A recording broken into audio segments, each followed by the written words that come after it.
तो last class में हमने देखा था कि मैटर किसे कहते हैं और मैटर कितने प्रकार का होता है और तमाम तरह की चीजें हमने लास्ट क्लास में देख ली थी। खास करके एक डेफिनेशन कि व्हाट इज साइंस हमने जरूर देखा था। तो व्हाट इज साइंस के बारे में भी हमने बहुत कुछ पढ़ाई किया था। आज की क्लास में थोड़ा और आगे चलते हैं और हम लोग देखते हैं कि मैटर और क्या क्या चीजें दिखाता है। तो going to the matter part कि matter is made up of particles. Matter किससे बना हुआ है? पार्टिकल से बना है। अभी आप लोग ऑलरेडी जानते हैं what is matter made up of. All matter comprises of very small particle. तो मैटर किस चीज से बना है? बहुत स्मॉल पार्टिकल। अब उस वेरी स्मॉल पार्टिकल को आप क्या बोलेंगे? तूने बताया है कि वेरी स्मॉल पार्टिकल्स को आप क्या कहते हैं? या तो आप इसे एटम बोलेंगे, नहीं तो मॉलिक्यूल बोलेंगे। छोटी छोटी चीजें हैं, एकदम छोटी चीजें। कितनी छोटी? तो इसका ऑर्डर जो है वो पता है कितना होता है? 10⁻⁻15 मीटर का ऑर्डर है। कितना? 10⁻⁻15 मीटर। समझ सकते हैं कितना छोटा हो गया। इतना छोटा कि इसको आंख से देखा नहीं जा सकता। एक तो सेल जो होता है वो भी 10⁻10 मीटर का होता है। सेल जो आप क्लास 10th में एक एक्सपेरिमेंट भी करते हैं, शायद 9 में एक्सपेरिमेंट भी करते हैं, जहां पे आप ओनियन शेल या चिक सेल एक एक्सपेरिमेंट आपके बायो लैब में कराया जाता है। तो वो किस ऑर्डर का होता है? 10⁻10 के ऑर्डर का होता है। और एटम कितना है? उससे भी लगभग 1 लाख गुना छोटा। तो आप समझ सकते हैं कि कितना छोटा हो सकता है ये। क्लियर? तो इस हिसाब से जो मैटर है वो किससे बना हुआ है? वेरी स्मॉल पार्टिकल से बना हुआ है। All matter can be broken up into similar manner to get very small particle. चाहे वो कितना भी बड़ा हो, आप उसको अगर ब्रेक डाउन करते करते करते करते बिल्कुल लास्ट में आइएगा तो अल्टीमेटली आपको क्या मिलेगा? एटम मिलेगा या मॉलिक्यूल मिलेगा। और मॉलिक्यूल को भी ब्रेक डाउन करिएगा तो लास्ट में जाके आप क्या पाइएगा? एटम ही पाइएगा। तो ultimately you will get atom only. Hence we can now conclude that all matter is made up of small particles, either atom or a molecule. Now coming to the next property, that is properties of matter. Matter की क्या क्या property है? पहला कह रहा all matter consist of small particles of matter. These particles have some common characteristics. These characteristics are laid down in the theory called as kinetic theory of matter. अब ये एक नई चीज है, that is kinetic theory of matter. अब ये kinetic theory क्यों बोला? Why it is kinetic theory? Kinetic theory क्यों आया? द वर्ड काइनेटिक क्यों आया?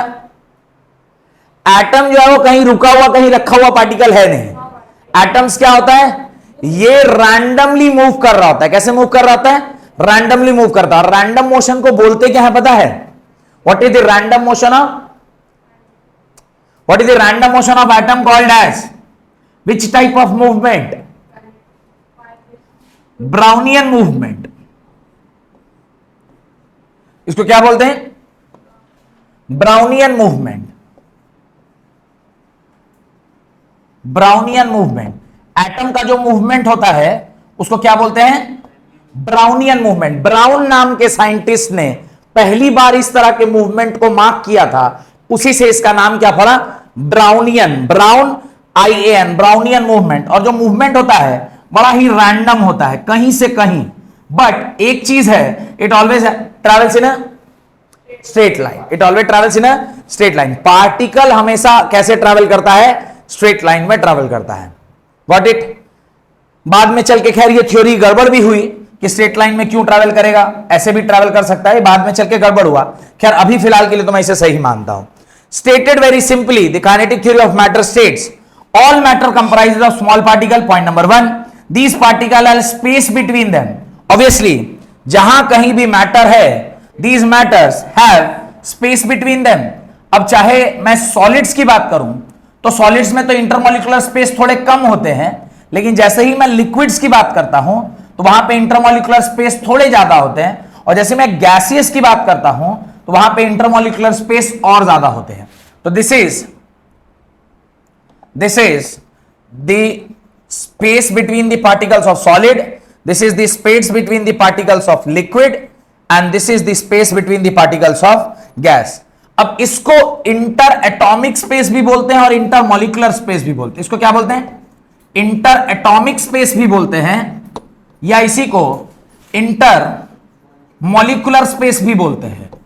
और डिटेल में इसके बारे में आगे पढ़ेंगे, पर फिलहाल जैसे जैसे दूरी बढ़ती जाएगी, किसके बीच में? एटम्स के बीच में। क्या मैं इनडायरेक्टली ऐसा कह सकता हूं कि इनके बीच का जो इंटर एटॉमिक या जो मॉलिक्यूलर फोर्सेस है वो बढ़ता जा रहा है? बढ़ रहा है कि घट रहा है? सोच के देखिए, घट रहा है। इंटर एटॉमिक डिस्टेंस बढ़ेगा तो फोर्स क्या होता जाएगा? घटता जाएगा। कैसे? मान लीजिए कि आपका किसी के साथ चक्कर चल रहा है, मान लीजिए आपका किसी के साथ चक्कर चल रहा है, तो जिसका चल रहा है देखिए कितना एकदम कॉन्फिडेंटली सुन रहा है। मान लीजिए इसका किसी के साथ चक्कर चल रहा है। अब एक हुआ क्लोज रिलेशनशिप, माने नियर बाई रिलेशनशिप, कि आप एक ही कॉलोनी में रह रहे हैं, एक ही क्लास में पढ़ रहे हैं, वहां जो रिलेशनशिप हुआ तो वहां पर आप क्या है, उसके साथ ज्यादा अटैच्ड हैं। जैसे जैसे डिस्टेंस बढ़ता जाता है, 12th क्लास खत्म हो गया, आप कोई इंजीनियरिंग कॉलेज चले गए, वो कोई और कॉलेज चलेगी, तो हमारे बीच का दूरी बढ़ गया। दूरी बढ़ा तो डिस्टेंस बढ़ा, और डिस्टेंस बढ़ा तो फोर्सेस ऑफ अट्रैक्शन धीरे धीरे धीरे क्या हो जाएगा? कम हो जाएगा। तो ये सबसे अच्छा एग्जाम्पल है तुम्हारे समझने के लिए कि कैसे इंटरमॉलिक्यूलर फोर्सेस और इंटर एटॉमिक डिस्टेंस। तो क्या मैं ऐसा कह सकता हूं कि inter atomic forces are inversely proportional to distance? अगर किसी के बीच का डिस्टेंस ज्यादा है, इसका मतलब उसका फोर्स क्या होगा? कम होगा। और अगर किसी के बीच का डिस्टेंस कम है तो इसका मतलब उसका इंटरमॉलिक्यूलर फोर्स क्या होगा? ज्यादा होगा। तो जो जितने, या फिर इसको ऐसे समझ सकते हैं, चूंकि इसका इंटर एटॉमिक फोर्स ज्यादा है इसलिए पास पास है। Vice versa can also be understood. अगर दो एटम के बीच का फोर्स ज्यादा होगा तभी ना दोनों पास पास है। फोर्स कम है तो रिलेटिवली दूर दूर है। मानिए इसका फोर्स, अगर दोनों के बीच का फोर्स बहुत स्ट्रांग फोर्स है तो पास पास होगा, वीकर फोर्स है दूर दूर, और वीकर फोर्स ज्यादा दूर दूर। तो आप डिस्टेंस से रिलेट करिए फोर्स को या फोर्स से रिलेट करिए डिस्टेंस को, बात ले देखें एक ही है। तो ये मेरी लॉजिक समझ में आ गई कि जो उन्होंने बोला था इंटर एटॉमिक डिस्टेंस के बारे में, जो उसने बताया कि इंटर एटॉमिक डिस्टेंस और ये जो पार्टिकल का force, the particle are continuously moving, जिसको मैंने अभी थोड़ी देर पहले आपको बताया था, ब्राउनियन मूवमेंट बोलते हैं उसको। क्या बोलते हैं? That is called as Brownian movement. और लास्ट पॉइंट है the particles attract each other, जिसके बारे में अभी थोड़ी देर पहले बताया। अट्रैक्ट ईच अदर मतलब इंटर एटॉमिक या इंटरमॉलिक्यूलर फोर्सेस आपस में एक दूसरे के साथ, जो उसका फोर्सेस ऑफ अट्रैक्शन है, ये फोर्सेस ऑफ अट्रैक्शन जितना ज्यादा होगा दो चीजें उतनी क्लोज होगी, और फोर्सेस ऑफ अट्रैक्शन जितना कमजोर होगा दो चीजें उतनी दूर दूर होंगी। तो ये बेसिक 4 प्रॉपर्टी है जिसके बेसिस पर पूरा kinetic theory of matter depend करता है। और किसमें रैंडमनेस ज्यादा होगी? जिसमें फोर्सेस ऑफ अट्रैक्शन कम है। कि फोर्स ऑफ अट्रैक्शन कम होगा तभी ना वो दूर दूर रहेगा, दूर दूर रहेगा तो जगह ज्यादा होगा तो रैंडमली मूव करेगा, और जो सॉलिड है उसमें रैंडमनेस कम है। यही कारण है कि सॉलिड में चूंकि रैंडमनेस कम है, उसका मतलब है कि दोनों जो हैं वो आपस में क्लोज क्लोज हैं और उसकी मोबिलिटी नहीं है। It has no mobility. Solid बह सकता है लेकिन उससे रिलेटिवली लिक्विड बह सकता है। क्यों? क्योंकि इंटरमॉलिक्यूलर फोर्सेस कमजोर हैं। इंटरमॉलिक्यूलर फोर्सेस कमजोर हैं तो डिस्टेंस ज्यादा है, डिस्टेंस ज्यादा है तो इंटरमॉलिक्यूलर डिस्टेंस ज्यादा है, इंटरमॉलिक्यूलर डिस्टेंस ज्यादा है तो स्पेस बिटवीन दी पार्टिकल है, स्पेस बिटवीन दी पार्टिकल से तो वो आसानी से क्या कर सकता है? मूव कर सकता है। स्पेस ही नहीं रहेगा तो मूव कहां कीजिएगा? मान लीजिए एक टेबल पर 4 लोग बैठा हुआ है एक बेंच के ऊपर, अब 5वां उसमें एडजस्ट करना चाह रहा है, तो जगह नहीं है तो क्या हल्का कितना खिसकाएगा? अटकेगा। एक ही आदमी बैठा हुआ है, चाहे 2 आदमी बैठा है, तो आप बोलिएगा ना भाई थोड़ा खिसको, तो हल्का सा खिसकेगा तो आप भी बगल में बैठ जाइएगा। लॉजिक क्लियर है? तो जगह रहेगा तब ना उसको फ्लो करवा दीजिएगा, जगह ही नहीं रहेगा तो फ्लो कहां से? सॉलिड में जगह नहीं है तो फ्लो नहीं, तो फ्लूइडिटी भी नहीं। फ्लूइडिटी एक वर्ड है, आगे चल के पढ़ेंगे। What is fluidity? The tendency of a substance to flow, the tendency of a substance to flow is known as fluidity. अब कौन कौन फ्लो कर सकता है? जहां पे इंटरमॉलिक्यूलर स्पेस है, किसके किसके पास है इंटरमॉलिक्यूलर स्पेस है? लिक्विड के पास है और गैस के पास। तो इन दोनों के पास एक प्रॉपर्टी होती है जिसको हम लोग क्या कहते हैं? फ्लूइडिटी कहते हैं। ये इसीलिए दोनों फ्लूइड कहलाते हैं, because they have the tendency to, flow कर सकता है, और अगर कोई फ्लो कर सकता है इसलिए उसको क्या कहते हैं, फ्लूइड कहते हैं। वेयर एज जिसमें फ्लूइडिटी नहीं है, इसका मतलब क्या है, ये रिजिड है। जिसमें फ्लूइडिटी नहीं है इसका मतलब ये क्या है, रिजिड है। तो इसमें रिजिडिटी है।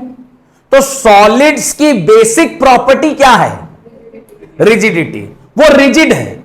अब मेरे मन में एक डाउट आना चाहिए, सर रिजिड का मतलब क्या होता है, रिजिड का मतलब क्या होता है, स्ट्रॉन्ग, अच्छा, और रिजिड मतलब क्या, कुछ हद तक, क्लोज टू आंसर, कुछ हद तक। और रिजिड मतलब क्या होता है,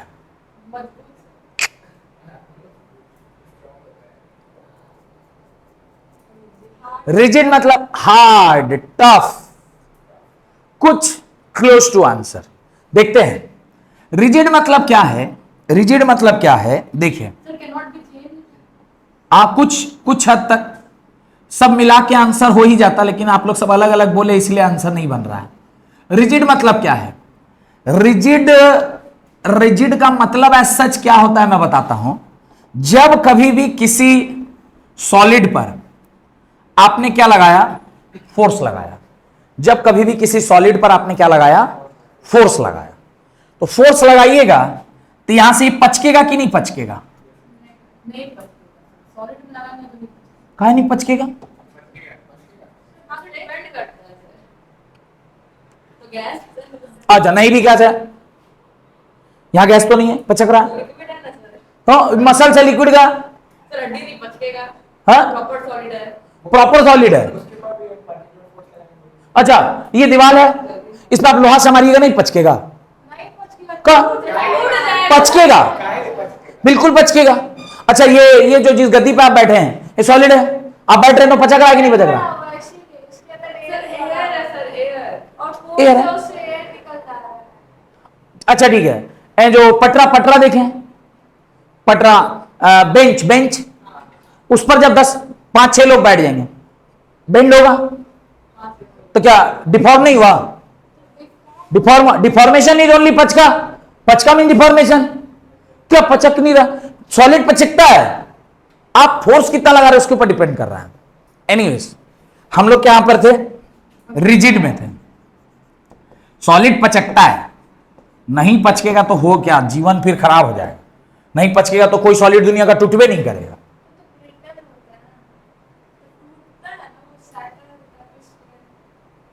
वो तो ब्रिटलनेस हो गया, क्या दुनिया का हर चीज ब्रिटल है, ग्लास ब्रिटल है, लोहा भी ब्रिटल है, स्ट्रेच हो सकता है, मेलिएबिलिटी उसकी प्रॉपर्टी है, डक्टिलिटी उसकी प्रॉपर्टी है, तो कैसे बिना आप ठोक के उसको कैसे चदरा बना ले रहे हैं, तो पचकता कैसे नहीं है, पचकता ही है। खैर एनीवेज, तो आपने इसके ऊपर फोर्स लगाया, ध्यान से सुनिए, आपने इसके ऊपर फोर्स लगाया। इफ रिजिड बॉडी का क्या डेफिनेशन है, I am talking about which body, rigid body. Rigid body किसको बोलते हैं, ऐसा कोई भी बॉडी जिस पर जब आपने क्या अप्लाई किया, फोर्स अप्लाई किया, and after the application of force there is no change in the distance between the two atoms or a molecule is called a rigid body। तो रिजिड बॉडी किसको कहते हैं, जब आप किसी ऑब्जेक्ट के ऊपर क्या लगाए, फोर्स लगाए, और उस फोर्स के एप्लीकेशन पर उसका जो डिस्टेंस बिटवीन द पार्टिकल अगर x है, तो इस एप्लीकेशन से ये x में कोई चेंज नहीं आया, तो उसको हम लोग क्या कहते हैं, उसको हम लोग क्या कहते हैं, रिजिड बॉडी कहते हैं। पर there are so many bodies which are solid in nature but they are not rigid. There are so many bodies which are solid but they are not rigid. तो मैंने हाथ बताया तो उसने कहा कि अंदर फ्लूइड भरा है, शायद इसलिए हो गया होगा। तो अल्टीमेटली फिर एक ऐसा एग्जांपल मिला मुझे जहां पर प्रूफ कर पाया कि शायद वहां पे रिजिडिटी है। तो एक्चुअली ये मॉडल जो बनाया गया, ये मॉडल अपने आप में एक गलत मॉडल है। ये मॉडल क्या निकला? गलत निकला। तो इससे एक बेटर और एडवांस मॉडल आज के दिन में जो एग्जिस्ट करता है वो मॉडल क्या है उसको देखते हैं, तो आपको पता चलेगा कि रिजिड बॉडी किसे कहते हैं। अभी जो मॉडल एग्जिस्ट करता है उसका नाम है स्प्रिंग बॉल मॉडल। क्या है? Spring ball model. अभी जो सॉलिड्स के लिए जो मॉडल एग्जिस्ट कर रहा है that is called as spring ball model. और स्प्रिंग बॉल मॉडल क्या कहता है? ये अगर मान लीजिए आपका एटम है, ये अगर आपका एटम है और हम ये मान रहे हैं कि एक एटम दूसरे एटम से जो कनेक्टेड है वो विद द हेल्प ऑफ क्या कनेक्टेड है? स्प्रिंग कनेक्टेड है। विद द हेल्प ऑफ क्या कनेक्टेड है? स्प्रिंग कनेक्टेड है। अब ये इस तरह से सब जगह सारे में ऐसा कनेक्शन है। अब आप इस पर क्या लगाएं? फोर्स लगाएं। अब आप इस पर क्या लगाएं? फोर्स लगाएं। तो जैसे ही फोर्स लगाएंगे तो ये डिफॉर्म तो करेगा, ये डिफॉर्म करेगा। जैसे ही आप फोर्स रिमूव कर लीजिएगा ये वापस से अपना ओरिजिनल शेप गेन कर लेगा। ये is the correct and the present definition of solid. Solids are the substance which follow which model? Spring ball model, in which अब force is applied on a body तो intermolecular forces कम होते हैं, compressibility आती है, पर जैसे ही आप उस फोर्स को क्या करते हैं? रिमूव कर लेते हैं, द मॉलिक्यूल्स या atoms take its original shape. ये जो है वो बेस्ट डेफिनेशन है। अब यहां पर चूंकि स्प्रिंग है तो हर स्प्रिंग एक जैसा नहीं होता, उसका एक स्प्रिंग कांस्टेंट होगा। उसका क्या होगा? स्प्रिंग कांस्टेंट होगा। तो कोई ऐसा स्प्रिंग होता है जिसको आप स्ट्रेच नहीं कर पाते हैं और कोई ऐसा स्प्रिंग होता है जिसको आप पूरा खींच पाते हैं। जैसे जेटर पेन एक आता है टिक टिक करने वाला, उसके पीछे तो स्प्रिंग लगा रहता है, उसका स्प्रिंग ऐसा होता है कि आप उसको पूरा खींच लीजिएगा। लेकिन कार वगैरह में या साइकिल में एक स्प्रिंग लगती है, देखे होंगे स्टैंड के आसपास एक स्प्रिंग लगती है, वो स्प्रिंग को आप खींच के दिखाएं और नहीं खींचाएगा। ऐसे ही हर सॉलिड ऑब्जेक्ट जो है इसमें स्प्रिंग लगा है, मॉडल है ऐसा, स्प्रिंग एक्चुअली लगा नहीं है। दो एटम्स के बीच का दूरी क्या है? वो स्प्रिंग की तरह बिहेवियर दिखा रहा है। तो कुछ ऐसे सॉलिड्स हैं जिसके बीच का जो स्प्रिंग है वो उसका कांस्टेंट बहुत ज्यादा है, तो उसमें कंप्रेसिबिलिटी और डिफॉर्मेशन की टेंडेंसी कम है, और कुछ में ज्यादा है। जैसे सोफा हो गया, गद्दा हो गया, इनमें है तो सॉलिड पर इसमें डिफॉर्मेशन की क्षमता ज्यादा है। वेयर कुछ ऐसे सॉलिड हो गए, जैसे लोहा का कोई टेबल है, उसमें दीवार हो गया, उसमें डिफॉर्मेशन की क्षमता क्या होती है? कम होती है। समझ में आया? होती है, कुछ ना कुछ तो होगा ही। आप अगर ताकत लगाइएगा तो स्प्रिंग तो दबेगा ही। हाँ, अब आप हाथ से लगा रहे हैं तो हो सकता है ना दबे, लेकिन कोई मशीन से लगाइएगा तो दब जाएगा। तो ऐसा नहीं कि नहीं दबेगा, दबेगा, पर डिपेंड करेगा कि कितना ज्यादा फोर्स उसके ऊपर अप्लाई किया जाए। दीवार पर भी धक्का लगाइएगा तो ऐसा नहीं कि प्रेस नहीं हो रहा है, हो रहा है, उसके एटम्स वहां पे डिस्टर्ब हो रहे होंगे, पर इतना कम हो रहा है कि हम उसको देख नहीं पा रहे। लेकिन वही आप लोहा का बॉल से मार दीजिए तो देखिए कैसे दिखाई देगा, डिफॉर्म हो गया है। लोहा के बॉल से मार दीजिए, दिखाई देगा कि वो डिफॉर्म हुआ है। Got it? तो डिपेंड कर रहा है कि कैसा पार्टिकल और किस तरह का फोर्स उसके ऊपर आप लगा रहे हैं। तो मेरे ख्याल से ये लॉजिक क्लियर हो गया होगा कि किसको हम लोग रिजिडिटी क्या है और फ्लूइडिटी क्या है। फ्लूइडिटी मतलब जहां पर किसी सब्सटेंस में क्या हो? फ्लो करने की क्षमता हो, और रिजिडिटी मतलब जहां पर सॉलिड्स के बीच में इंटरमोलिकुलर फोर्सेस, उसमें दो थ्योरी एग्जिस्ट करती है। एक थ्योरी है जहां का यह मानना है कि जो ऑब्जेक्ट है उसके बीच में रिजिड बॉडी, मतलब forces applied in intermolecular distance are not changing. But बहुत सारी ऐसे सॉलिड्स हैं जिसके अंदर इंटरमोलिकुलर डिस्टेंस जो है वो चेंज हो रहा होता है। वेयरएज बहुत सारे ऐसी जगह है जहां पे इंटरमोलिकुलर डिस्टेंस चेंज नहीं होता है, तो वहां पे फिर उसने एक नया मॉडल दिया जिसका क्या नाम है? Spring ball model. क्लियर? यहां तक मेरे ख्याल से आपका लॉजिक क्लियर हो गया होगा। आगे बढ़ते हैं। तो इससे आपको यह बात तो समझ में आ गई कि जो आपके पार्टिकल्स हैं इसमें मुख्यतः कितने प्रॉपर्टीज हैं। तो कुल मिला के उसने 3 प्रॉपर्टी या 4 प्रॉपर्टी आपको पढ़ाई है। कौन कौन सी? एक, सारे के सारे जो हमारे पार्टिकल्स हैं वो किससे बने हुए हैं? Particles are made up of atoms and molecules. Atoms and molecules. और यही कारण है कि एक पूरा चैप्टर आपको इसके ऊपर पढ़ाया है, चैप्टर नंबर 3, इस चैप्टर का ही नाम क्या है? एटम्स एंड मॉलिक्यूल, ताकि आपको वहां डिटेल में बता दे कि एटम और मॉलिक्यूल क्या है। सेकंड उसने बोला है पार्टिकल्स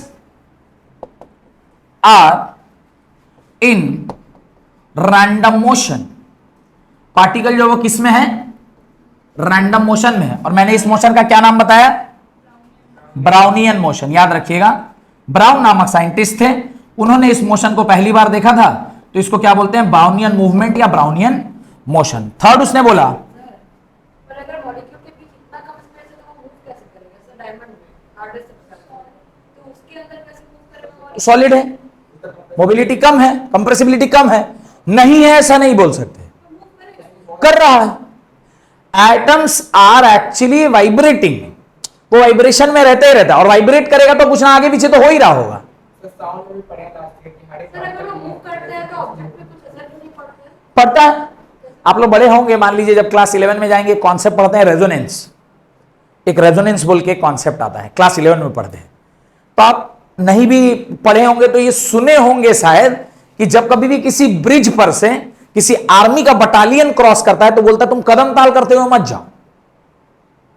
नहीं सुने तो हम बता रहे हैं आपको, कभी कोई ब्रिज पर से जब आर्मी का बटालियन क्रॉस कर रहा होता है तो बोलते हैं कि कदम ताल तोड़ दीजिए, मतलब कदम ताल देंगे, left right left left right left ऐसे करके जाना, तो कह रहा नहीं कदम ताल तोड़ दीजिए, मत कदम में मत, मैंने रैंडमली चलिए, ऐसा नॉर्मल ह्यूमन बीइंग चलता है। वो मानना है ऐसा कि अगर आप कदम ताल कर रहे हैं तो एक पर्टिकुलर फ्रीक्वेंसी है, क्योंकि आवाज आ रही ना, लेफ्ट राइट लेफ्ट, तो खट खट खट एक आवाज आ रहा है, उस आवाज में एक फ्रीक्वेंसी है। अगर वो फ्रीक्वेंसी ब्रिज की नेचुरल फ्रीक्वेंसी, यानी ब्रिज में जो जिस एटम से ब्रिज बना है उसकी नेचुरल फ्रीक्वेंसी के साथ अगर ये मैच कर गया तो ब्रिज टूट जाएगा। अब ब्रिज तो बना हुआ है पार्टिकल से, एटम से, मॉलिक्यूल से, उसमें फ्रीक्वेंसी कहां से है? ब्रिज कहां मूव कर रहा है? मॉलिक्यूल्स मूव कर रहे हैं। तो even it is a solid, the vibration of atom या molecule is always there. Vibration, vibration है मतलब वो आगे पीछे हो रहा है, आगे पीछे हो रहा है मतलब देयर इज सम मूवमेंट। अरे ऐसा बह थोड़े रहा है, अपनी जगह पर वाइब्रेट कर रहा है, बहने थोड़े लग गया, बहुत माइनर है वाइब्रेट। मैं कह रहा हूं उसका जो एम्पलीट्यूड होगा 10⁻³ के ऑर्डर का होगा, क्या ही चेंज कर जाएगा जो उसका एम्पलीट्यूड होगा। इसीलिए तो देखे होंगे कई बार जो ब्रिज है उसके लिए चक्का लगाया जाता है। कभी अगर एक ब्रिज से दूसरे ब्रिज का अगर इंटरजेक्शन पॉइंट को देखिएगा तो वहां चक्का लगाया हुआ है, रोलर जिसको बोलते हैं। क्यों? अगर बाई चांस कोई वाइब्रेशन ऐसा हुआ तो अगर आप स्टिफ बना दीजिएगा तो ये इससे टकराएगा तो दूसरा वाले को तोड़ देगा, तो वहां देखिएगा गैप। इसलिए ब्रिज में जाइए, बीच में मेटल का स्ट्रिप रहता है और कुछ गैप छोड़ा जाता है, ताकि अगर कोई मूवमेंट हुआ तो वहां पे थोड़ा सा जगह रहेगा तो वो क्या कर लेगा, उसको एडजस्ट कर लेगा। तो वो अर्थक्वेक के केस में काम आता है, बाढ़ जब आता है तब भी काम आता है, और नेचुरली अगर कोई मूवमेंट हुआ तो भी काम आता है। Got it?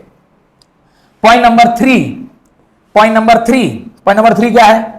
पॉइंट नंबर 3 है पार्टिकल्स है inter molecular distance between them,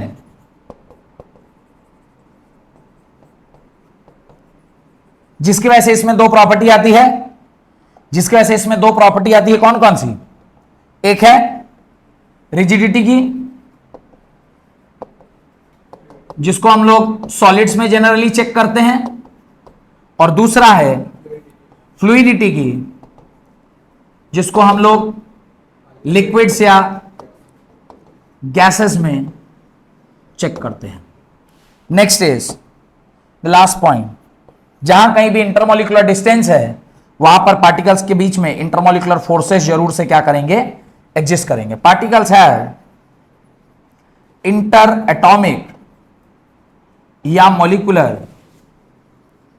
forces acting between them, acting between them, intermolecular forces. और इंटरमॉलिक्यूलर डिस्टेंस और इंटरमॉलिक्यूलर फोर्सेस के बीच में क्या रिलेशनशिप है? Inter molecular distance is inversely proportional to intermolecular forces. IMD is inversely proportional to IMF. Clear? ये बातें clear है?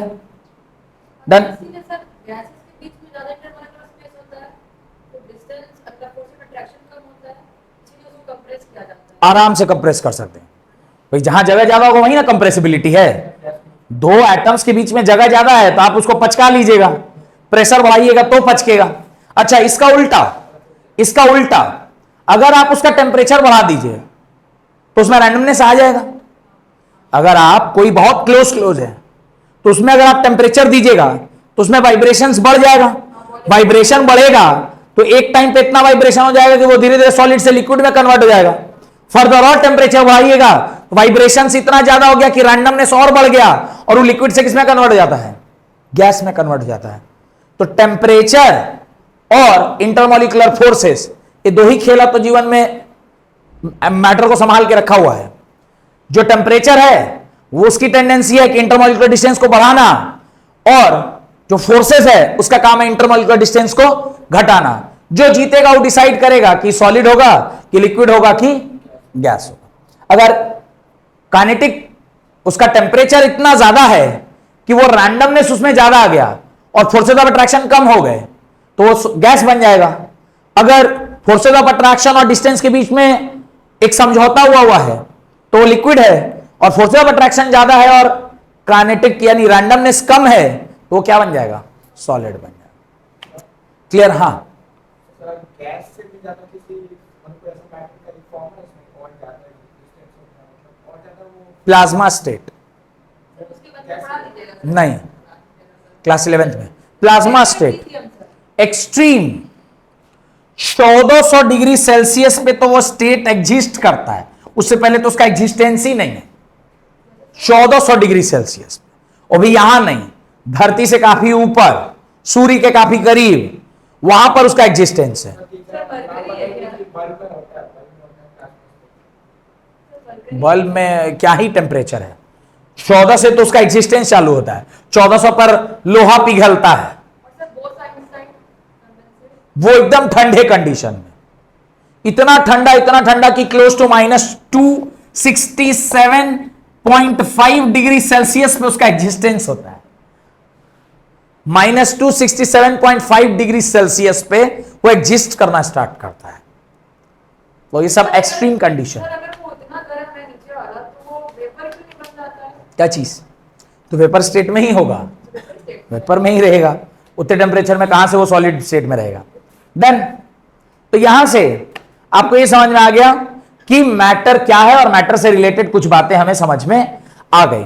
अब on the basis of physical property, मैंने लास्ट क्लास में आपको लिखवाया था, ये कितने प्रकार का होता है? Matter is of how many types? Matter is of 3 types.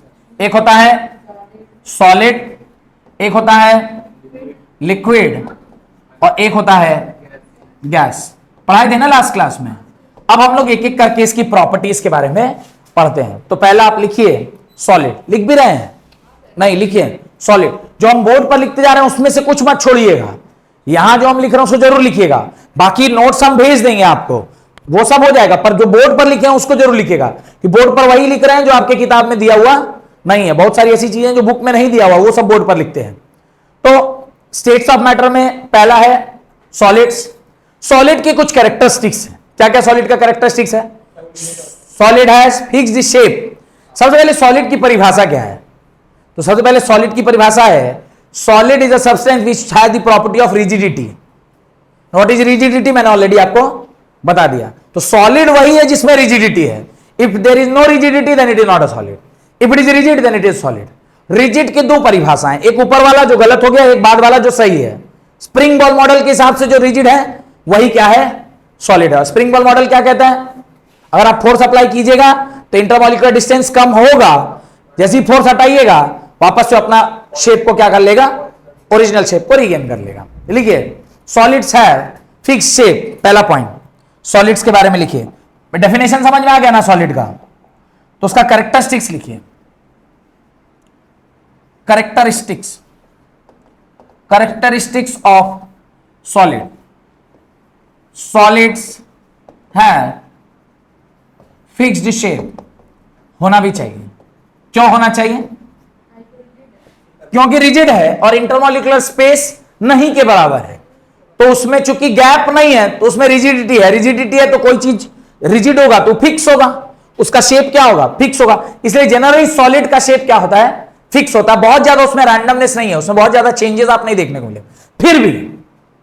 फिर भी आप ध्यान कीजिए, कभी कभी अपने घर में आपने इसको मार्क किया होगा कि आप लकड़ी का गेट लगा रहे हैं, तो कभी कभी तो बहुत ठीक से लगता है, गर्मी के टाइम में देखिएगा कहीं फंस जाएगा, गेट टाइट हो गया, पहले से ज्यादा टाइट हो गया, तो आपको खींचने के लिए थोड़ा ताकत लगाना पड़ता है। और ठंडा में फ्री रहता है, ठंडा में टेम्परेचर कम, टेम्परेचर कम तो रैंडमनेस कम तो इंटरमॉलिक्यूलर स्पेस कम, इंटरमॉलिक्यूलर स्पेस कम तो उसका एक्सपेंशन नहीं होगा, क्या हो गया? कंप्रेशन हो गया। कंप्रेशन होगा तो गेटवा क्या हो गया? छोटा हो गया। गेट छोटा हो जाएगा तो क्या होगा? आसानी से खुलेगा, बंद होगा। गर्मी में टेम्परेचर ज्यादा तो मोबिलिटी ज्यादा, यानी रैंडमनेस ज्यादा तो इंटरमॉलिक्यूलर स्पेस बढ़ गया। इंटरमॉलिक्यूलर स्पेस बढ़ गया तो गेट का साइज अगर एक्सपैंड कर गया तो अभी बंद खोल करने में थोड़ा ज्यादा मेहनत लगेगा। तो गर्मियों में जनरली देखा जाता है कि लकड़ी एक्सपैंड कर गया, पर कितना एक्सपैंड किया? कुछ mm एक्सपैंड कर गया, क्योंकि पूरा का पूरा वो जो ब्लॉक है, जो कि मान लीजिए 7 फीट लंबा होगा और 3-3.5 फीट या 2.5 फीट चौड़ा होगा, तो वो हल्का सा एक्सपैंड कर गया, mm में एक्सपैंड किया। तो आप लोग जो बात कर रहे थे सर उसका एक्सपेंशन है तो उसको बढ़ जाना चाहिए, बढ़ेगा कैसे?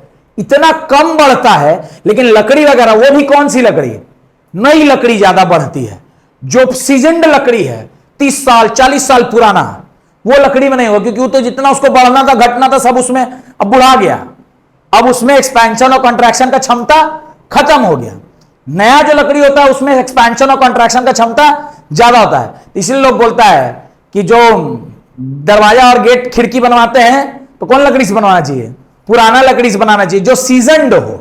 सीजनड हो मतलब धूप भी झेला हो, बारिश भी झेला हो, गर्मी भी झेला हो, ठंडा भी झेला हो, तो उसमें जो एक्सपेंशन कॉन्ट्रैक्शन की क्षमता थी वो अब क्या हो गई? खत्म हो गई। अब वो गर्मी में, ठंडा में, बरसात में वो बड़ा छोटा नहीं होगा। लेकिन जो नया लकड़ी है उसमें तो संभव है। हाँ, रेलवे ट्रैक्स के साथ भी होता है, इसीलिए 2 रेलवे ट्रैक के बीच में थोड़ा सा गैप छोड़ा जाता है। आप जो देखते होंगे गाड़ी में आवाज आता है, वो क्या चीज का आवाज है? जब चक्का जो है एक ट्रैक से दूसरे ट्रैक में जाता है, उसी टाइम का वो आवाज है। एक ट्रैक से दूसरे ट्रैक के बीच का गैप है, गर्मी में वो गैप बंद हो जाता है तो गर्मी में आवाज कम आता है, ठंडा में वो गैप बढ़ जाता है तो ठंडा में आवाज ज्यादा आता है। इसलिए ट्रेन पर जब ठंडा पे चलिएगा तो आवाज ज्यादा सुनाई देगा, और गर्मी में आवाज कम सुनाई देगा। रात में आवाज ज्यादा आता है और दिन में आवाज कम आता है, इसलिए क्योंकि दिन में धूप रहती है, तो उसका जो गैप है वो घट गया, घट के सट गया तो गैप नहीं है तो स्मूथ हो गया। लेकिन जैसे ही गैप बढ़ जाएगा, आप ही देखिए ना, कहीं रोड पर गड्ढा रहता है तो क्या होता है? आवाज आता है ना, कूदिएगा उसमें से तो, लेकिन नहीं। क्लियर? तो ये एक बात है। तो ये एकदम ही नहीं कह सकते उसका शेप क्या रहता है, फिक्स रहता है। चेंजेस होते हैं, इतना कम चेंजेस है उसका कि उसको हम लोग नेग्लेक्ट कर देते हैं। पॉइंट नंबर 2 होता ही है, पर हम लोग के बॉडी के साथ चांसेस कम है, क्योंकि हमारा बॉडी जो है आउट ऑफ 100% 90% तो पानी से बना हुआ है, 70% पानी है, 20% हवा है, 10% सॉलिड मॉलिक्यूल है। तो सॉलिड वाली जो प्रॉपर्टी हमें बहुत कम है, हमें ज्यादा फ्लूइडिटी की प्रॉपर्टी है। लेकिन ये मतलब नहीं कि हवा में बह जाएंगे हम लोग, लेकिन शरीर में जो नेचुरल है, नहीं तो फिर हम तैर कैसे रहे हैं? तैर रहे क्यों नहीं? क्योंकि अंदर हवा है। आप थोड़ा सा हवा भर लीजिए, सांस लेके आप थोड़ा सा चेस्ट को फुला लीजिए, आप तैर जाइएगा, पानी में आप तैर जाइएगा। उसका कारण क्या है तैरने का? क्योंकि आपने अंदर तैरना आता है, वो तो एक बात है। तो बहुत लोग तो ऐसा बिना हाथ पांव हिलाए भी देखिएगा सोया हुआ है नदी में। Have you seen people? मैं खुद तैरता हूं, मेरा वीडियो भी है, मैं स्विमिंग पूल में ऐसे बिना हाथ पांव हिलाए घंटों में सो सकता हूं पानी के ऊपर। कैसे सो रहे हैं? सांस लेके। आप चेस्ट में सांस लीजिएगा तो साफ बैलून के जैसा हो गया, एक बारी बैलून बन गया, लेटे रहिए जितना लेटना है। Point number 2, some solids can change their shape. इसका पॉइंट नंबर 2 जो मैंने अभी एक्सप्लेन किया, some solid change their shape but regain but regain its original shape, regains its original shape when the applied force is removed. When the applied force is removed, logic clear है? इसको explain करने की आवश्यकता है कि नहीं है? समझा दिए ना ये वाला पॉइंट? सर कोई ऐसा सॉलिड बिना फोर्स का भी मूव करता है, लाइक सॉलिड, हल्का सॉलिड होगा, वेटलेस, बिना किसी फोर्स का, हाँ? जैसे बिना किसी फोर्स के, जिसमें बिल्कुल ही वजन नहीं है। कॉटन या एक पेड़ से एक फूल भी आता है, देखिएगा ऐसे वो तो हवा वो हो गया, फोर्स तो लग रहा है, बिना फोर्स का मतलब धीरे धीरे चेंज कर रहा है। फोर्स और हवा दो अलग अलग चीज है। सर फोर्स तो लग रहा है ना। फोर्स और हवा दो अलग अलग चीज है, मार्क योर वर्ड्स। फोर्स और हवा एक चीज नहीं है। हवा बह रहा है और फोर्स लग रहा है, दो अलग अलग चीजें हैं, ये दोनों सेम नहीं है। आप अभी छोटे हैं इसलिए उसको मैं उसमें घुस नहीं रहा हूं, तो मैटर खत्म नहीं होगा। पीसीएम नहीं लगे सर, बता दीजिए सर। पीसीएम आप लें चाहे ना लें, उससे मतलब नहीं पड़ा है। मतलब पड़ा है कि वो अभी समझाने के लिए फिर अलग 15 मिनट लग जाएगा, तो अभी उस बीच में घुसना नहीं है।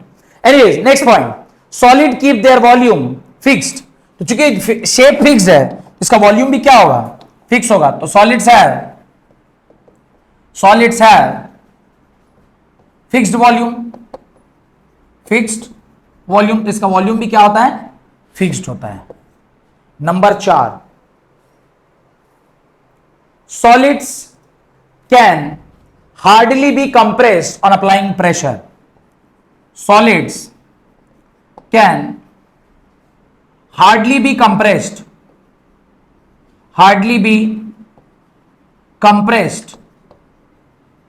on applying pressure.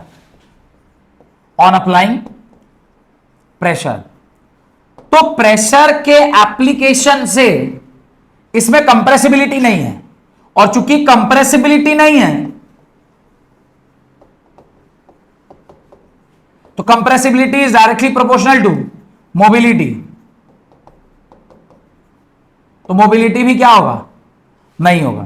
कंप्रेसिबिलिटी नहीं तो मोबिलिटी भी नहीं, क्योंकि जो चीज को कंप्रेस कर सकते हैं, इसका मतलब उसमें इंटरमॉलिक्यूलर स्पेस ज्यादा है, और इंटरमॉलिक्यूलर स्पेस ज्यादा है तो मोबाइल भी होगा, यानी घूम भी सकता है। पर जिसको कंप्रेस नहीं कर सकते उसको, उसमें मोबिलिटी भी नहीं होगा, तो इसमें मोबिलिटी भी नहीं। टेम्परेचर अप्लाई करने हाँ, वो तो एक अलग पूरा कंडीशन हो गया कि अब टेम्परेचर अप्लाई करेंगे तो क्या होगा। तो ये तो आपने कंडीशन चेंज कर दिया। तो कंप्रेस कैसे होगा? टेम्परेचर बढ़ाइएगा तो रैंडमनेस बढ़ेगा, इंटरमॉलिक्यूलर डिस्टेंस बढ़ेगा, मोबिलिटी आएगी। हाँ, टेम्परेचर डिक्रीज, तो इसीलिए तो गैस का टेम्परेचर डिक्रीज करते हैं तो लिक्विड बनता है, और लिक्विड का टेम्परेचर डिक्रीज करते हैं तो सॉलिड बनता है। सॉलिड में अगर टेम्परेचर फर्दर डिक्रीज करिएगा तो सॉलिड है तो सुपर सॉलिड हो जाएगा, अल्टीमेटली जाके तो सॉलिड ही रहेगा। और सॉलिड में कंप्रेसिबिलिटी और मोबिलिटी नहीं होती है, गैसेस में कंप्रेसिबिलिटी और मोबिलिटी होती है। हर एक गैस को हम लोग लिक्विड बना सकते हैं। बिल्कुल बना सकते हैं, हर एक गैस हर एक गैस को। प्रेशर और टेम्परेचर अलग अलग होगा जिस पर एक कार्यक्रम होगा, पर कर तो हम किसी के साथ भी रखते हैं। अगर वो गैस है तो उसमें इंटरमॉलिक्यूलर स्पेस ज्यादा है, अगर इंटरमॉलिक्यूलर स्पेस ज्यादा है तो उसको हम कभी भी दबा सकते हैं। अब प्रेशर देके दबाइए कि टेम्परेचर कम करके दबाइए, दो ही तरह का है, हाई प्रेशर और लो टेम्परेचर। लो टेम्परेचर करिएगा तब भी कम हो जाएगा, हाई प्रेशर डाल दिएगा तो भी कम हो जाएगा। इसलिए आप जो घर में सिलेंडर यूज करते हैं उसका नाम क्या है? LPG, liquefied petroleum gas. यानी आपने उस गैस को इतना कंप्रेस कर दिया कि वो किस में कन्वर्ट हो गया? लिक्विड में कन्वर्ट हो गया। और लिक्विड में कन्वर्ट हुआ तभी आप उसको गैस सिलेंडर में भर लिए। Same is valid with perfumes bottle. Perfume के बॉटल से बाहर निकलने वाली चीज गैस है, पर अंदर लिक्विड है, तो उसको भी तो बहुत ज्यादा प्रेशर में कंप्रेस करके डाला गया होगा। एलपीजी का जो सिलेंडर होता है सर, उसके अंदर प्रेशर बहुत कम रहता है। बहुत कम नहीं, बहुत ज्यादा रहता है, ज्यादा रहता है। हाँ उसका बॉडी से सस्टेन कर सकते हैं। हाँ, उतना प्रेशर तो वो तो टेस्ट करके बनवाते होंगे ना। अरे हम और तुम थोड़ी सिलेंडर बना सकते हैं, गवर्नमेंट ऑफ इंडिया एक स्पेसिफिकेशन के साथ बोली होगी कि अंदर हम कंप्रेस करके अगर 14-15 लीटर गैस डाल रहे हैं तो उसका चदरा कितना मोटा हो कि चाहे कितना भी टेम्परेचर बढ़ जाए, नॉर्मल टेम्परेचर है 50 डिग्री सेल्सियस, वो कहे हम 80 डिग्री सेल्सियस भी बढ़ा दे तो भी वो फटे नहीं।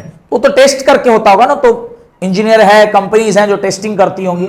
Next, solids have negligible kinetic energy in the particles. Next point है solids have negligible kinetic energy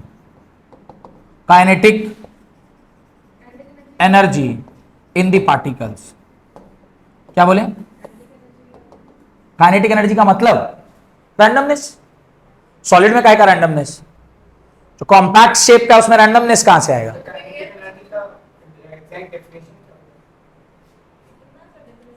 the virtue of which kinetic energy is the energy of a body by virtue of its motion. अगर कोई body motion में है तो उसमें kinetic energy है, अगर कोई बॉडी मोशन में नहीं है तो उसमें काइनेटिक एनर्जी नहीं है। इसीलिए काइनेटिक एनर्जी का फॉर्मूला होता है K E is equal to half M we square. क्या फॉर्मूला होता है?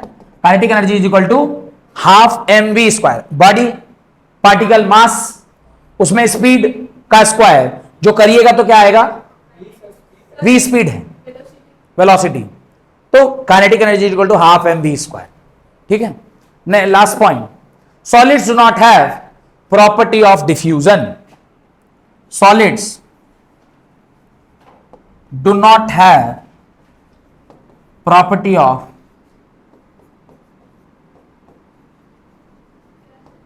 diffusion. डिफ्यूजन को ही एक तरीके से आप मोबिलिटी कह सकते हैं।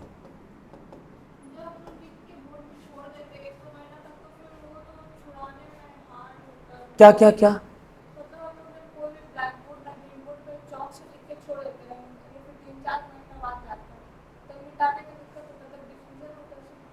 डिफ्यूजन क्या डिफ्यूज कर गया वहां पे? डिफ्यूज करना माने बह गया। तो आप कुछ लिखे तो बह गया, तो ऑक्साइड फॉर्मेशन हुआ। ऑक्साइड फॉर्मेशन होगा तो कैल्शियम कार्बोनेट बन गया। कैल्शियम कार्बोनेट बन गया इसलिए नहीं मिट रहा है, क्योंकि डिफ्यूजन से उसका कोई लेना देना नहीं। मिक्स क्या हुआ?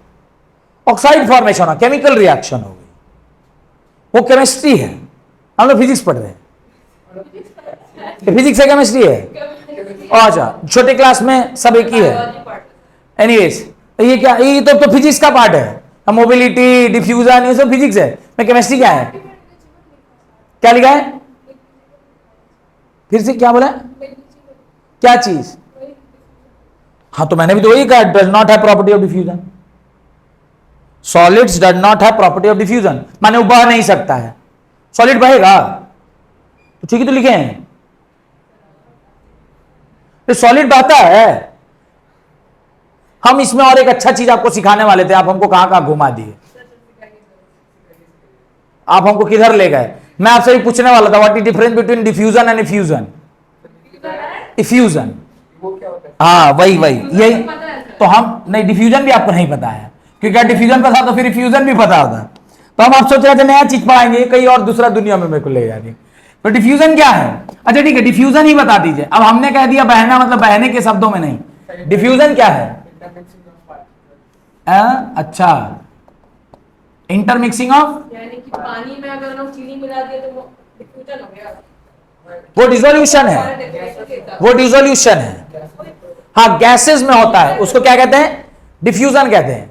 जिसमें बहने की क्षमता है वो डिफ्यूज करता है, पर वो इफ्यूज भी होता है, उसको इफ्यूजन भी बोलते हैं।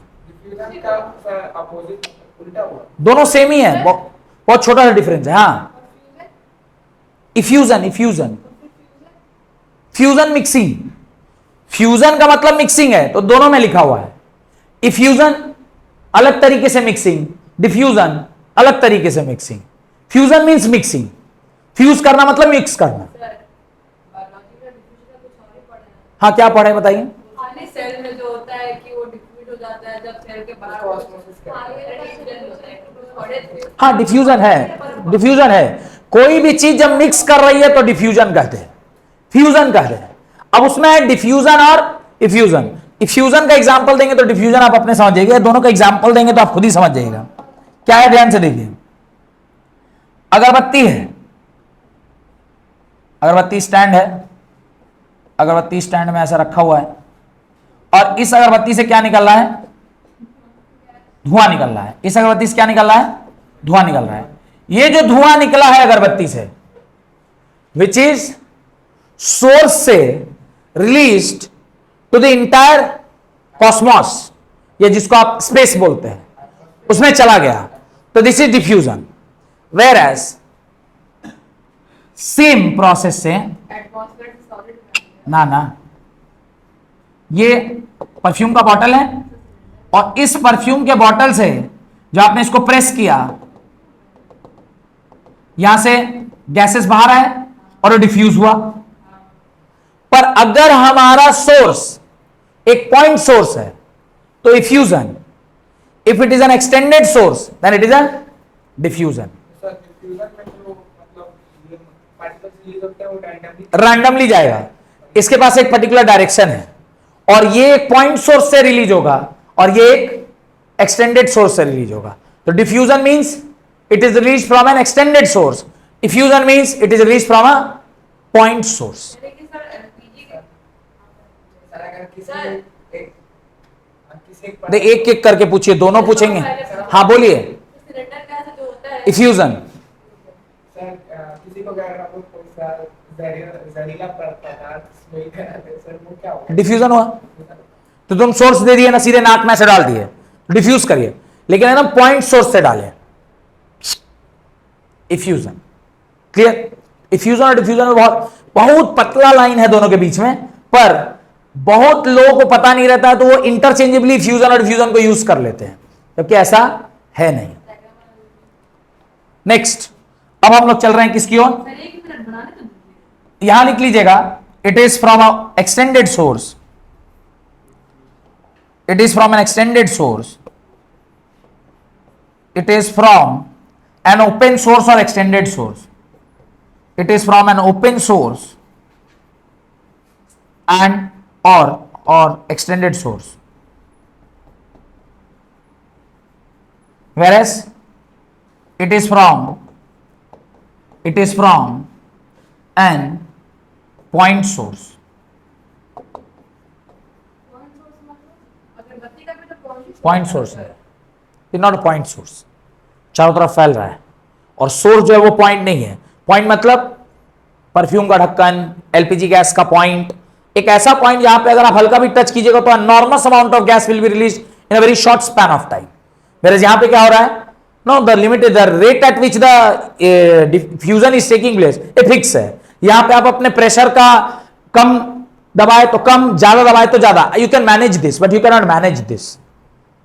ठीक है? सर डिफ्यूजन का डेफिनेशन क्या है?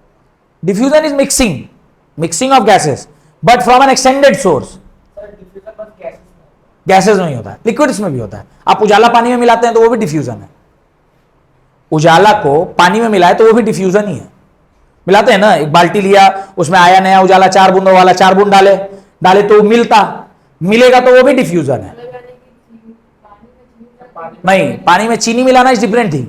पानी में डिटॉल मिलाएंगे डिटॉल भी डिफ्यूजन है, पर चीनी इज नॉट डिफ्यूजन, क्योंकि उसको आप डालिएगा वो ऑटोमेटिक घुलेगा नहीं, उसको टाइम लगेगा घूमने में। और ये क्या है, जैसे ही डाले बस वो डिफ्यूज कर जाएगा।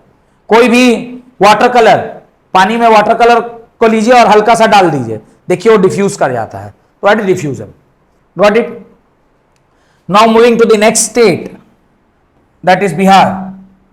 बिहार की झारखंड? झारखंड। अगला स्टेट है लिक्विड स्टेट। अगला स्टेट है लिक्विड स्टेट।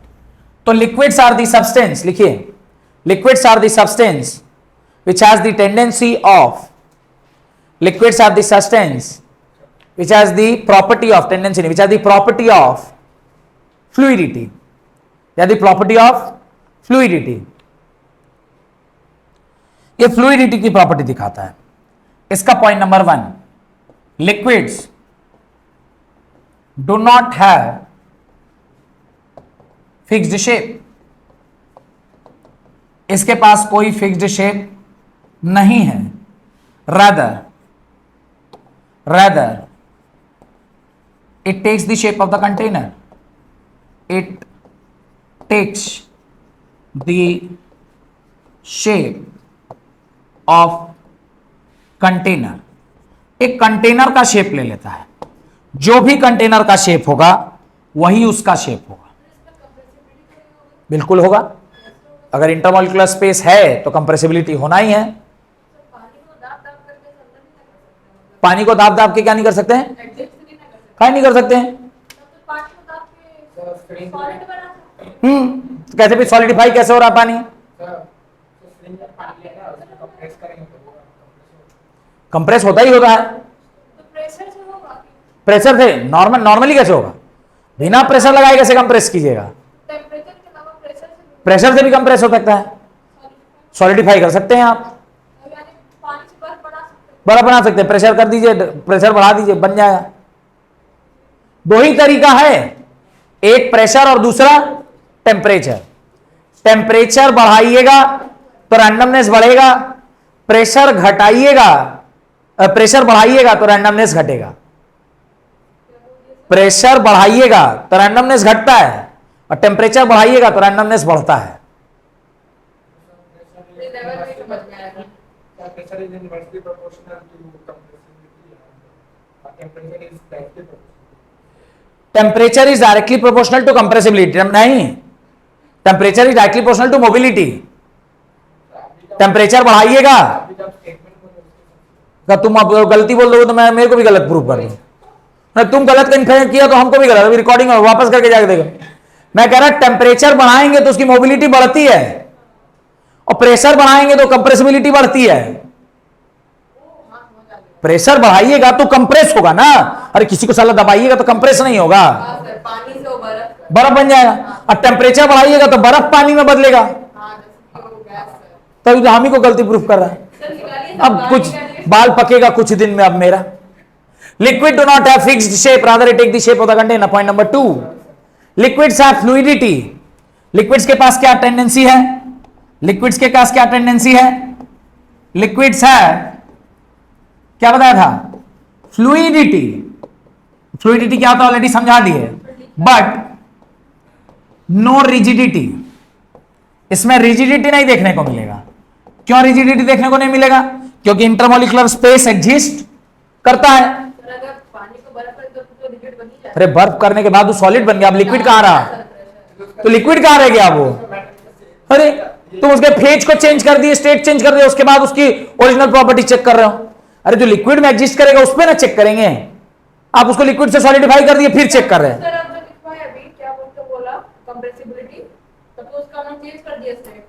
किसका कंप्रेसिबिलिटी चेंज कर दिए, अरे आप लोग इतना कंफ्यूज्ड काहे हैं, पहले से पढ़े हुए रहने से यही होता है। Anyways point number 3, liquid occupy definite volume, या लिक्विड्स है definite volume, liquids have definite volume, liquids have definite volume। इसका वॉल्यूम क्या होता है, डिफिनाइट होता है। डिफिनाइट वॉल्यूम का क्या मतलब है, इसके वॉल्यूम चेंज नहीं होगी, वॉल्यूम सेम फिक्स रहेगा। 1 लीटर दूध है तो ऐसा नहीं है कि आप उसको 2 लीटर दूध बना लीजिएगा कि कंटेनर बदले 2 लीटर में बदल गया। हाँ, शेप चेंज हो सकता है कि ग्लास में डाले थे लोटा में रख दिए तो पहले क्यूबिकल था अब स्फेरिकल हो जाएगा, शेप चेंज हो जाएगा, पर volume will not change. Point number 4, liquids have lesser density as compared to solid. Liquids have lesser density then solid. ये तो सेल्फ एक्सप्लेनेटरी है। सॉलिड में इंटरमॉलिक्यूलर स्पेस कम, इंटरमॉलिक्यूलर स्पेस कम, तो डेंसिटी होता क्या है पहले ये बताइए। डेंसिटी इज इक्वल टू होता है मास बाई वॉल्यूम। अब अगर किसी का वॉल्यूम ज्यादा है तो उसकी डेंसिटी क्या होगी, कम होगी, और अगर किसी की वॉल्यूम कम है तो उसकी डेंसिटी क्या होगी, ज्यादा होगी। वॉल्यूम एक्चुअली होता क्या है, एरिया इंटू लेंथ। वॉल्यूम किसके बराबर, एरिया इंटू लेंथ। एरिया को मैं फिक्स अगर मान लूं, लेंथ, लेंथ मतलब inter molecular distance. Intermolecular distance बढ़ेगा तो ये सॉलिड है कि लिक्विड है कि गैस है, गैस है। और अगर गैस है तो इंटरमॉलिक्यूलर डिस्टेंस बढ़ा तो उसकी डेंसिटी क्या हो जाएगी, कम हो जाएगी, क्योंकि इंटरमॉलिक्यूलर डिस्टेंस बढ़ा तो वॉल्यूम बढ़ा, और वॉल्यूम बढ़ा तो डेंसिटी। वेयर इसका उल्टा, इंटरमॉलिक्यूलर डिस्टेंस कम तो solid liquid gas, solid, solid है तो उसका वॉल्यूम, अबे अरे ई कम होगा तो ई भी कम होगा ना, तो इंटरमॉलिक्यूलर डिस्टेंस कम तो वॉल्यूम, वॉल्यूम कम मतलब डेंसिटी। लेकिन लिक्विड का क्या है, ये तो बीच बीच का है, नहीं गैस ही है ना ये सॉलिड ही है, इसीलिए इसको हमेशा किसी के रेस्पेक्ट में बात करते हैं। Liquids have lesser density then solid and greater density than gas. दोनों ही तरीके से कर सकते थे, क्योंकि गैस और लिक्विड एक्सट्रीम, सॉलिड और लिक्विड एक्सट्रीम है। ये भाई साहब बीचों बीच पढ़ रहे हैं, तो या तो इसको इसके टर्म में बोलिएगा या इसको इसके टर्म में बोलिएगा, इसका एब्सोल्यूट कुछ डेफिनेशन नहीं है। Got it? हाँ, न घर का न घाट का। तो ये लॉजिक क्लियर है। नंबर 5वां, fifth, the kinetic energy of particles.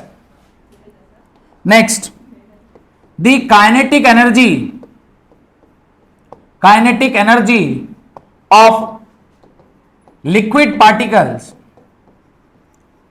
क्या होगा, ग्रेटर देन सॉलिड और less than solid? Greater than solid, greater than solid से इसकी काइनेटिक एनर्जी क्या होगी, ज्यादा होगी, क्योंकि काइनेटिक एनर्जी होता है half M we square. Velocity means randomness, velocity means randomness, randomness ज्यादा तो वेलोसिटी ज्यादा, वेलोसिटी ज्यादा तो काइनेटिक एनर्जी ज्यादा। Next, particles in the liquid, sixth and the last point, particles in the liquid, particles of the liquid, particles of the liquid can diffuse easily। ये क्या हो सकता है, डिफ्यूज हो सकता है, चूंकि इंटरमॉलिक्यूलर डिस्टेंस रिलेटिवली ज्यादा है तो इसमें डिफ्यूजिबिलिटी भी क्या है, ज्यादा है। डिफ्यूजिबिलिटी ज्यादा तो मोबिलिटी ज्यादा, मोबिलिटी ज्यादा तो कंप्रेसिबिलिटी ज्यादा। तो diffusibility, compressibility and mobility go hand in hand.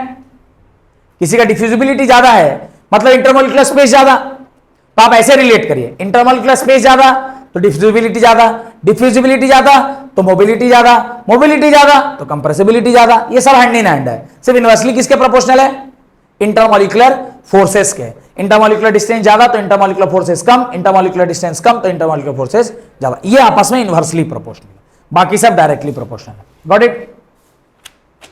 Done. तो आज यहां तक रखते हैं, अगली क्लास में गैस और फिर एक आध कॉन्सेप्ट बच जाएगा, उसका चैप्टर खत्म हो जाएगा।